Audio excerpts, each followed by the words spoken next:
Welcome to The Miracle You, guiding you on the journey towards finding passion and purpose and how to discover, create, and live a life by your design. Whether your success has been plentiful or your missed opportunities have been overwhelming, we can help you become a more empowered, masterful person and show you how to share your gift with the world.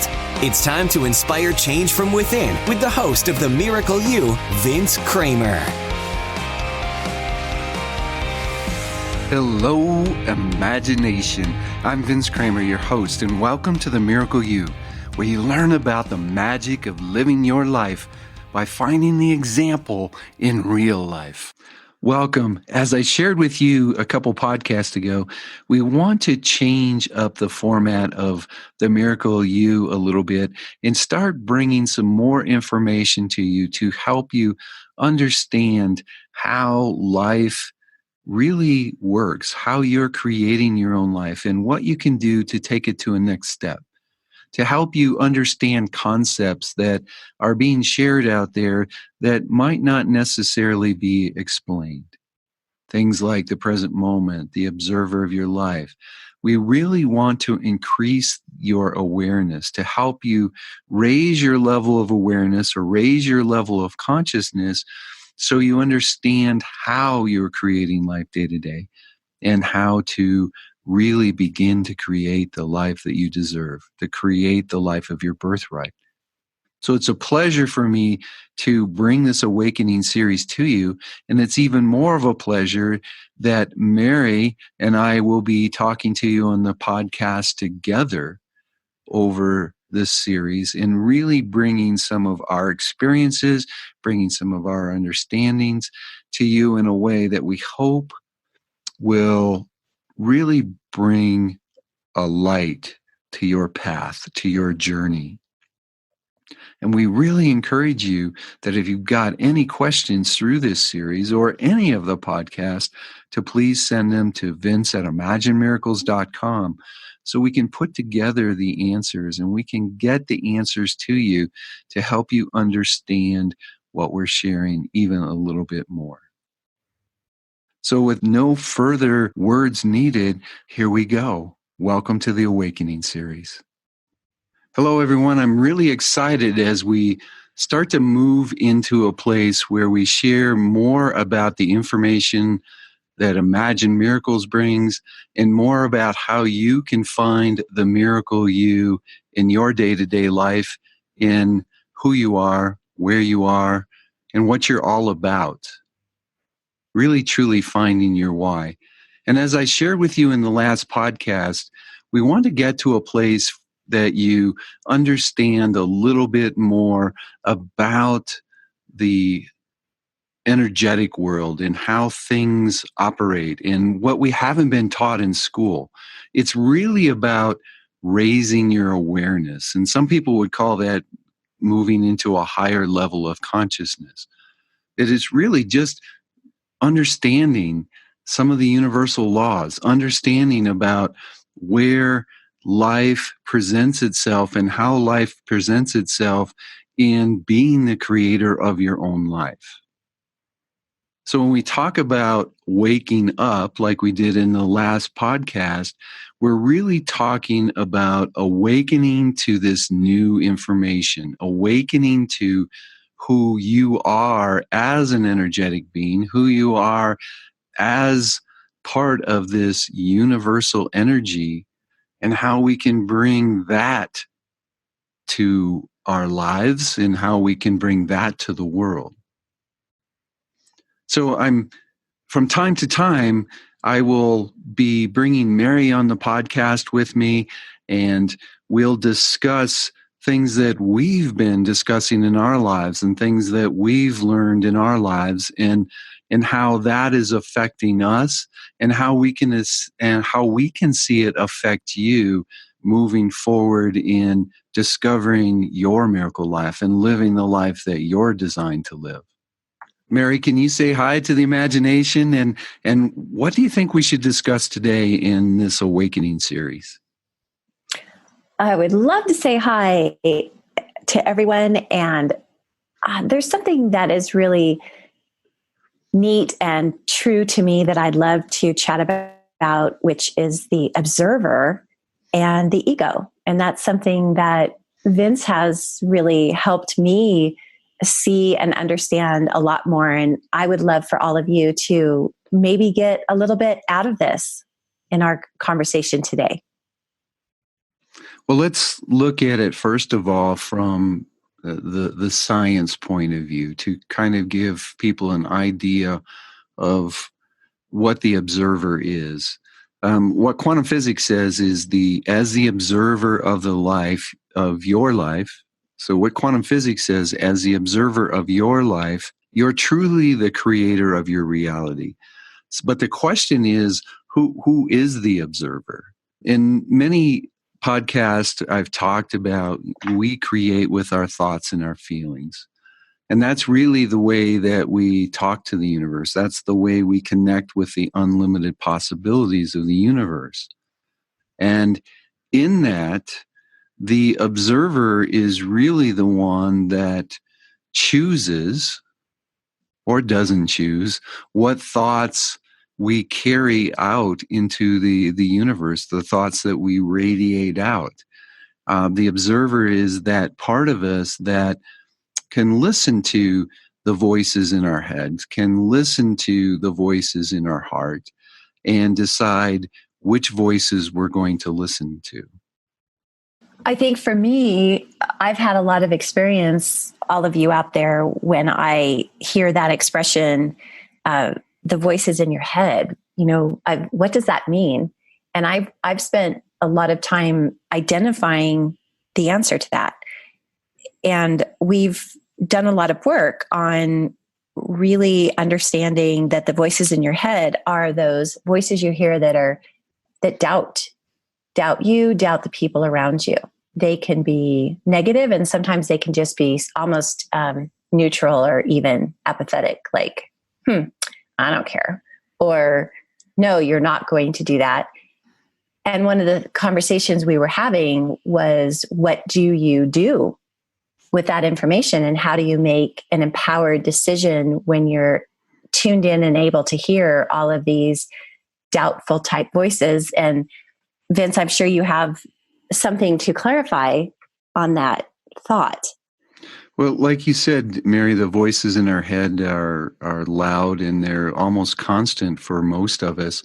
Those voices are our personality and our subpersonalities. It's truly, as I've said in earlier podcasts, the ego and your personality is pretty much interchangeable. So those ego voices in your head are the voices that represent the different parts of your personality that you developed to help protect you or to get you through a situation when you were younger that you didn't feel comfortable or you didn't feel capable of getting through. So if, as an example, if we look at my childhood, there was points in my life where through interactions with my grandfather, I never felt adequate. I never felt that I could live up to him.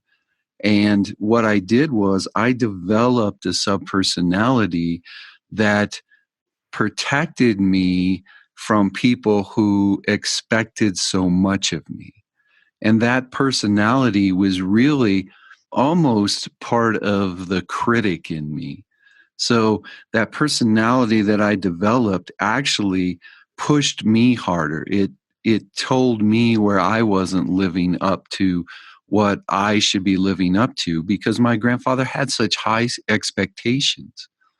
So that voice now comes up when I feel like I've let somebody down, where I've not given somebody what they wanted, and in their reaction to me that I came up short, that critic in me takes over and it starts pushing me to find a way to be better, to give them what they need. It's actually that part of me that's the fixer, really, the part of me that has to make things better so I'm accepted and I'm loved.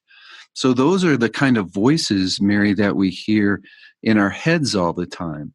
Now, one of the things in our discussion when we were talking about the observer that came up was it's a very difficult concept to understand. And I'm not quite sure if my brain is wrapped around it completely yet either. But one of the ways that I look at the observer is it's almost like our free will.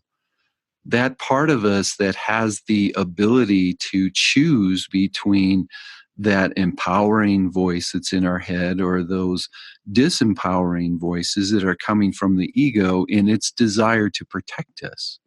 And one of the things I want to make sure that we get across to everyone is the ego is not a bad thing. The ego is actually so important to you. Your personality is really what helps you create in this world. So we need to have that personality. We just need to move it into that higher vibration. And when we move it into the higher vibration, the ego is more protective of us accomplishing what it is that we want to accomplish and not holding us back from that in its protection. Does that make sense to you? It does make sense. And I think you really are onto something with how the observer plays a role in that process. So in the observer understanding then that I truly have a choice, that doesn't mean that we still don't operate on autopilot sometimes. And when I say autopilot, those are those automatic reactions that come from the ego. And they're triggered by events that happen in our life or the way that circumstances unravel. I guess one of the best ways to look at that is if you look at the brain as a whole. We have these neurons in our brains, and the neural networks are all wired together based on circumstances that we've experienced.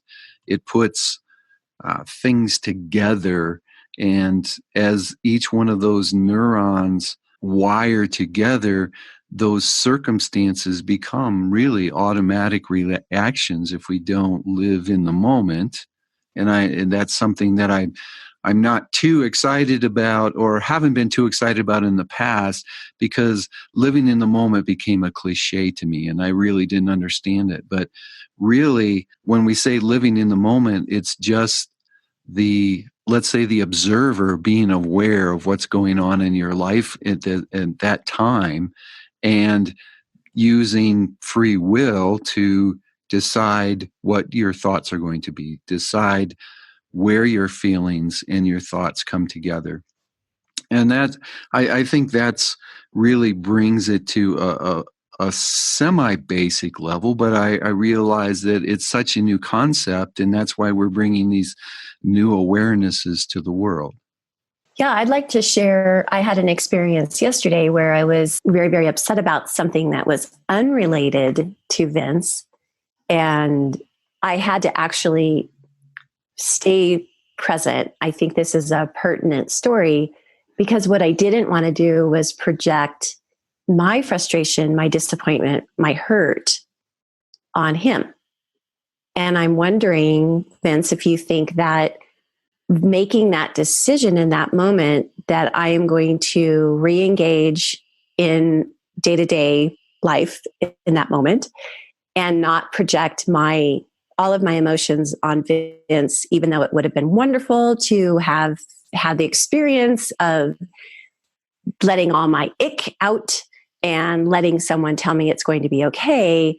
I'm starting to learn that would have been projecting. So the point is that there was a moment in time where I made the decision. I am not going to project all of these hurt feelings that had nothing to do with him on him. What do you think? And that, Mary, is the observer really taking charge and being the master of your mind and deciding what thoughts you were going to hold, what actions that you were going to allow out. And in that, your reality changed because, share a little bit with the imagination on if you would have projected out, what would that have looked like? If I had projected out, I would have felt better, right? Because I would have been able to emote and get all of this lower vibration energy out of my body. So I probably would have told stories, and I would have been very dramatic.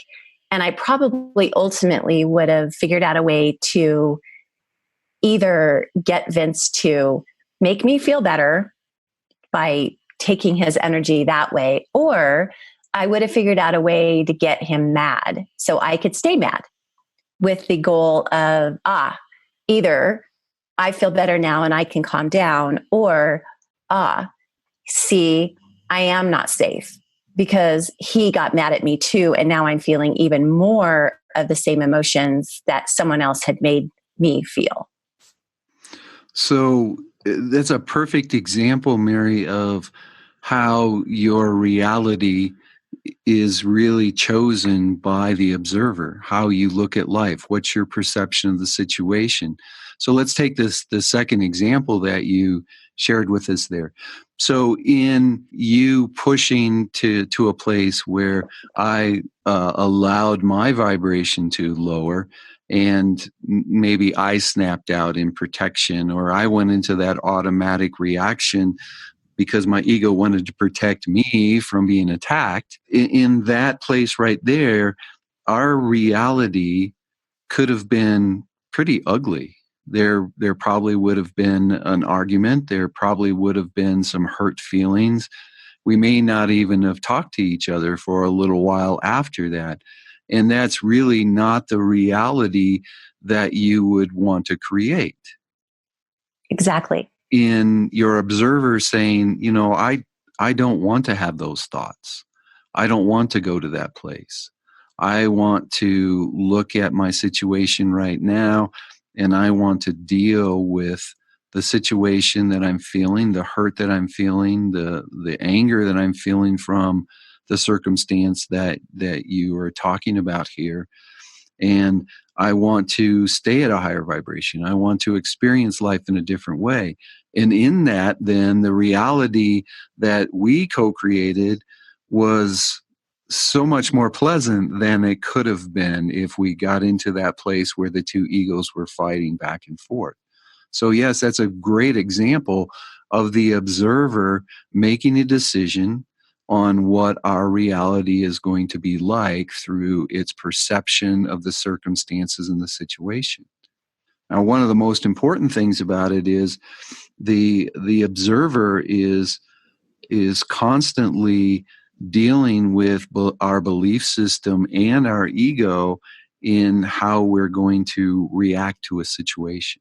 That's a pretty profound understanding there, Vince. And I totally agree with you.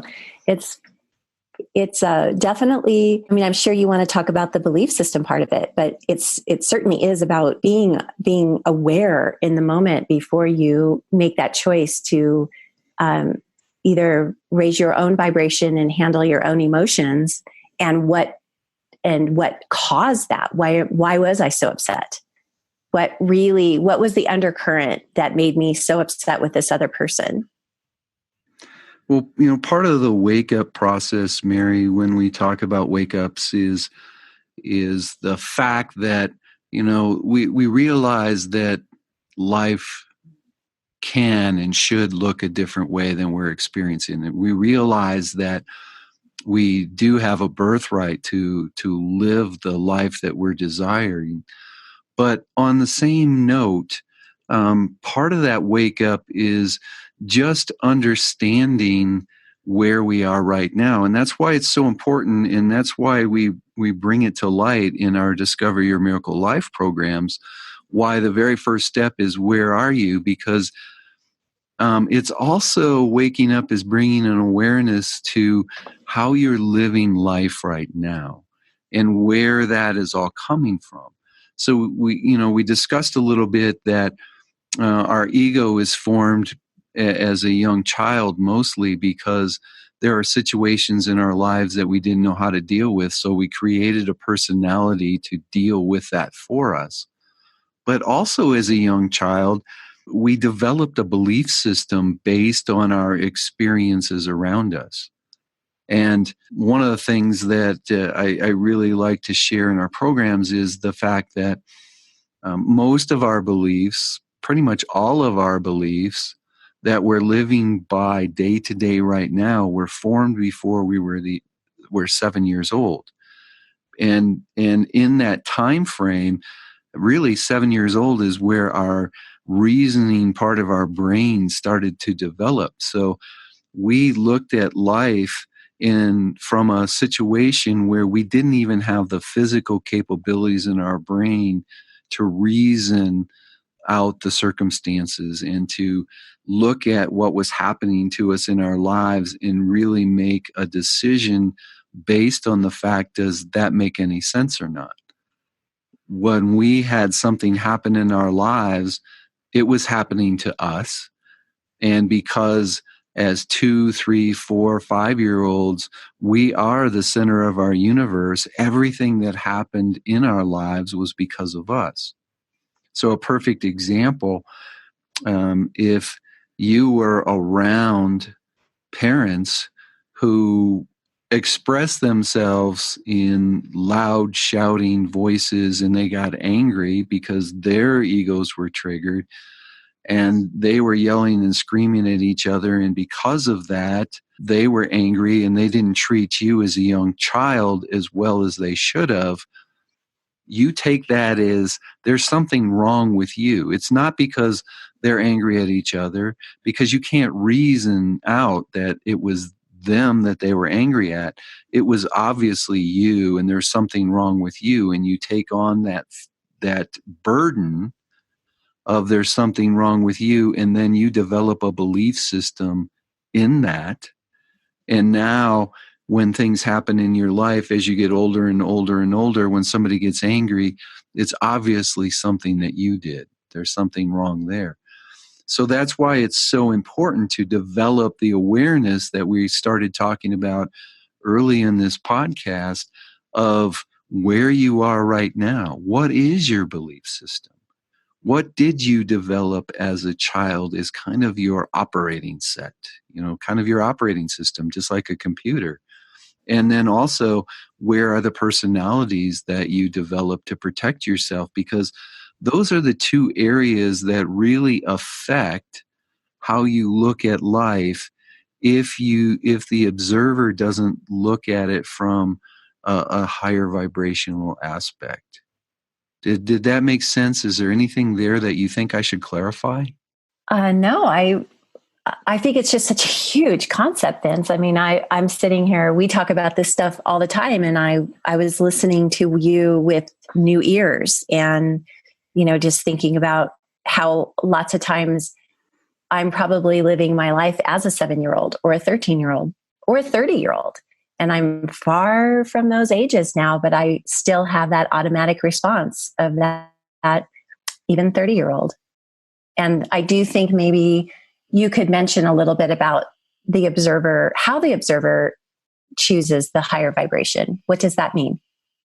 Well, I'd like to share a little bit of story about my childhood, because when I was younger, about the 4, 5, 6-year-old time frame, there was many times in my life where one of my parents was very angry, and in being that angry, there was a lot of things said that really hurt and really cut deeply. And I got to a place where I felt it was my responsibility to be the person that supported everybody when they felt down and support everybody when they were angry.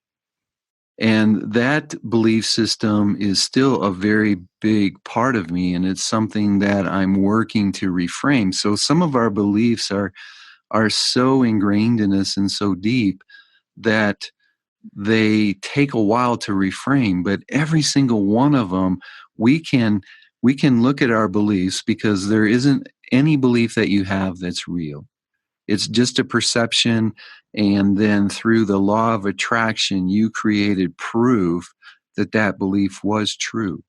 But there's really no true belief. So we can find and we can develop and we can change our beliefs to ones that are more empowering, that really help us create the life that we want, to see circumstances in a way that are empowering to us, instead of seeing the exact same circumstance through a more limiting belief as one that's disempowering.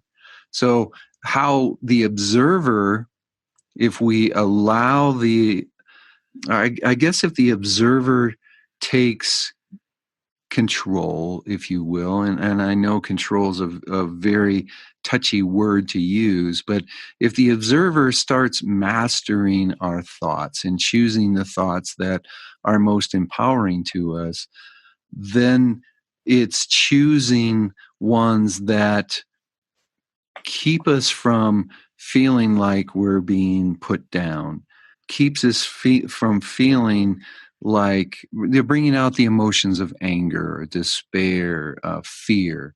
Those are all lower vibrational emotions. And that's definitely a discussion for another podcast. But when the ego is allowed to express itself, but then the higher self is also allowed to express itself, and now the observer chooses that higher vibrational thought. Now what happens is there's a movement towards starting to change a belief in a way that will support that in the future. And I know that's a very deep way to put it. So I guess what the observer is doing is choosing a perception that is more conducive to you experiencing the emotions of happiness, of joy, of hopefulness. And in those emotions, that's where you're experiencing the higher vibration. That makes sense. Well done. I think it might be a little deep, but as we continue going through this podcast series, I think we'll be able to present that to people even in a more concise, in a more understandable way. Is there anything, Mary, that we need to address yet today when it comes to the observer, the ego, the belief system? Well, you did mention the higher self. So maybe just a real quick clarifying that concept as well. Well, it's pretty tough to be quick about describing the higher self. But what I would like to say is there's a part of us that is tapped into all the knowledge that's available in the universe. There's a part of us that isn't affected by the 3D world, and that's the part of us that has all our answers. And that's the part of us that we help people tap into through the Discover Your Miracle Life series.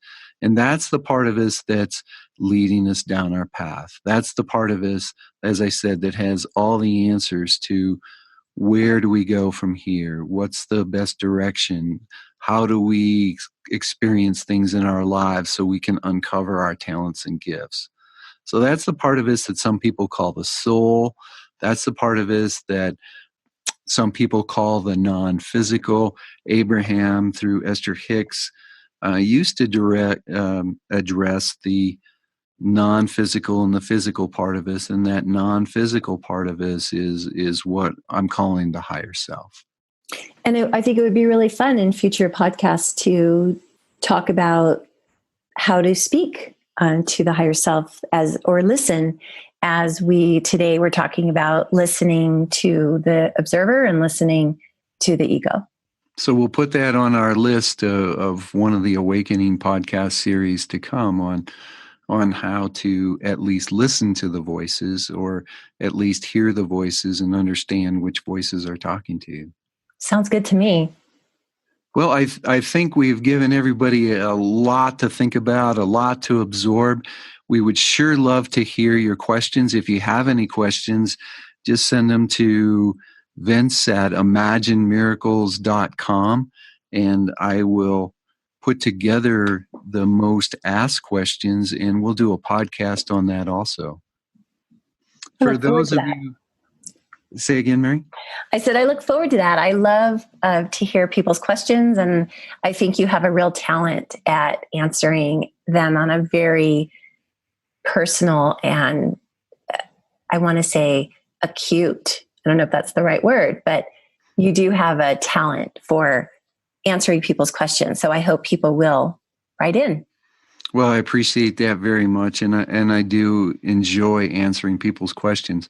For those of you who want a little bit more information, might want to talk to us personally one-on-one, if you go to the show page for this show, you'll find a box where you can click on, and it's a link to get a one-on-one strategy session with us. We call it Your Life, Your Way Breakthrough Session, and it's where you sit down with Mary and I, really take a look at where your life is right now, what might be the biggest roadblock in your life, and what might be the next step that you can take to move beyond that roadblock.